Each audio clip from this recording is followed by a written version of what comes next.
B J P leader Advani کی طبیعت بگڑنے سے اسپتال میں داخل۔ بی جے پی کے سینئر لیڈر لال کرشن اڈوانی کی طبیعت بگڑنے سے اسپتال منتقل کر دیا گیا۔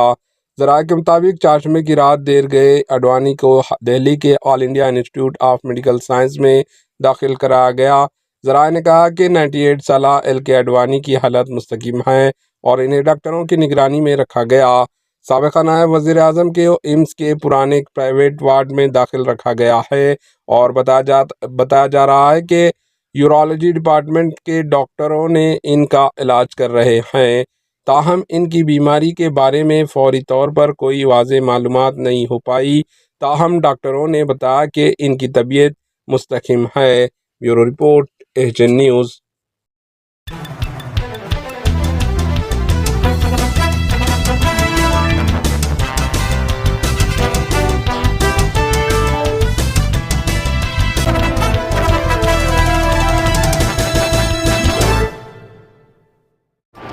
AHN نیوز کو لائک کریں، شیئر کریں اور سبسکرائب کرنا نہ بھولیں۔